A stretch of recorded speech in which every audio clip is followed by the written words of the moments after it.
Hey, what's up guys? Gian here of Gadget Pilipinas. Welcome back dito sa ating channel. And this is our first Facebook and YouTube premiere for the month of August. And we're going to be talking about this new tablet that Huawei sent us. This is the Huawei MatePad. So pag binili nyo ito ay 20,990 pesos. Just to give you guys an information, whatever is actually in this device is actually the same thing that powers the Nova 7i. It has a Kirin 810 processor, and if you're gonna tell me that this is not powerful enough, if you checked our Nova 7i review, you would tell me that this one is more than capable enough to play some of your favorite games. Lani cutter ko, di ko makita eh. So para sa mga nanonood sa inyo, I hope you guys are having a good time watching this premiere video. This is, as I mentioned, our first premiere video for the month of August. And hope you guys would stick around in the next few days because we'll be posting another video about the MatePad. We are actually looking at purchasing another unit from another competitor to give you guys an option. And we'll give you guys a quick comparison of that.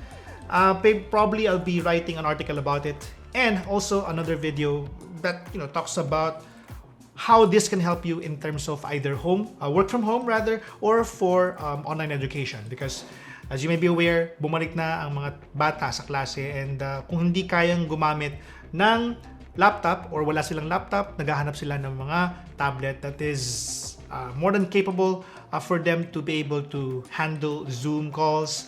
And also, kung mga teachers naman or educators, sila yung nagkakandak ng studies. So, kailangan din ng medyo powerful na laptop. And will this be able to do that? We will find out in the next video that we will be publishing soon. So, this is the tablet. It's pretty big. The size is 10.4 inch. And yeah, I mean, it's bigger than I actually expected. And for someone who has been really looking for a tablet na perfect for online education, and for those of you who are actually trainers or teachers, this might be something that would interest you. Okay, so malaki yung kanyang size, so bigger screen real estate. That's really good, actually, if you're a teacher as well. Now, another one is that there is a box inside that, there is a SIM ejector tool right there inside. At meron ditong mga manual. Okay, there is a manual, there's warranty card, at meron din dito na Type-C to 3.5mm headphone jack. So that means if you are conducting trainings, or if you're the one listening to a trainer or a teacher, pwede kang gumamit ito para magamit mo yung mga currently existing na mga earphones or headphones mo. So that's not going to be a problem. So, and another thing is that there's also a Type-C cable inside. So yeah, so everything is here, so you don't need to worry about having to reuse your other accessories from your smartphone.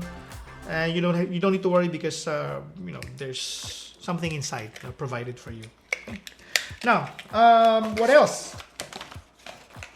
Inside this smaller box, may ako nababalik yan, is that we have here a charger, 10-watt charger. Yep.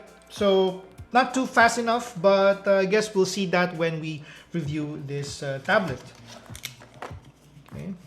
Now, let's move on to the next ones. So at least kompleto na sa atin yung ibang mga accessories niya. We were able to actually open them up. Wala na, no? Sa ibang mga sleeves, there's nothing more inside.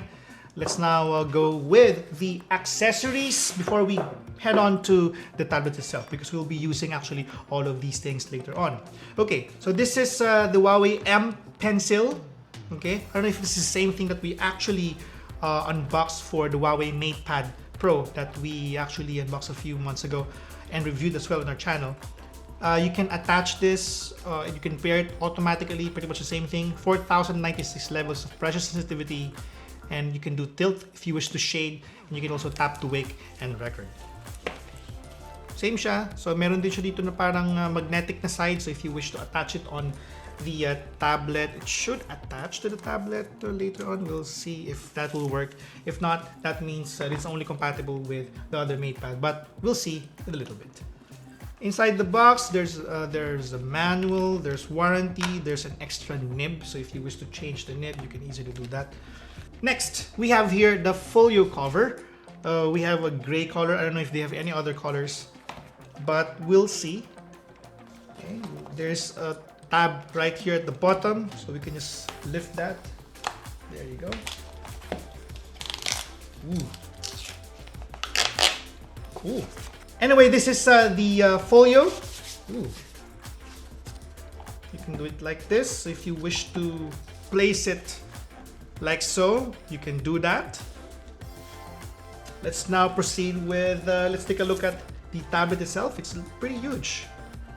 Very good edges, and you rounded yung corners. That's a good touch on it. There's a camera at the back. In terms of camera, we have here an 8 megapixel wide angle, and there's also another 8 megapixel. And in terms of audio, this is powered with Harman Kardon. It's pretty much the same with what we have on this laptop right here, from a different brand. Harman Kardon music, or sound rather, is really nice. Bilog yung tunog, hindi tunog lata, buo. No? And I would assume, kasi I haven't even tried this yet, na ganun din dito. Okay, we have here the sleep and wake button at the top. And we have the, sleep and wake button here pala at the top. And then we have the volume rockers here on the side. However you wanna, if you're using this horizontally, it will be on the side, yung sleep and wake button. If you're using this naman on vertically, it's at the top. Okay, so just to clear that out. Now, according to Huawei, this one has 4 speakers and 4 microphones. So I think that's really something that would appeal to a lot of educators out there. So if you're a teacher and you're looking at using a device that would allow you to teach easily without having to use other expensive accessories, ito kompleto na kasi 4 yung kanyang mic. Ngayon, lagay naman natin siya dito sa Folio. Now, I don't think that this Huawei M Pencil will snap automatically here, because this does not have any magnets at all. At I think wala yata siyang module for this to charge the M Pencil. So, parang nafe-feel ko na that the reason why they sent me over this accessory, which I think will also be one of the accessories that you'll be getting when you buy this, especially if you get an M Pencil as a freebie, is this will allow you to charge the M Pencil. Because this one will snap. So this is an M Pencil charger. Okay? M Pencil charger. Pretty neat. Hindi mo naman kailangan lagi i-charge yung M Pencil because this will last maybe for more than 3 or 4 days. I don't know. That's something for me to find out pretty soon. So yeah, a few more things that you need to understand about this device is that apart from the Kirin 810 7nm chipset that this one has, this also has a 4 gig of RAM and 64 gig of internal storage. They might bring in the country 3 gig RAM and 32 GB internal storage, but I'm not sure if they'll be bringing that agad. So currently, what they're selling in the market is yung 4 plus 64 gig na internal storage. Plus, I mentioned kanina dun sa camera is that this one has an 8 megapixel wide angle and 8 megapixel front camera. And apart from that is we have Harman Kardon na 4 na speakers and 4 din na microphone on all sides, all corners.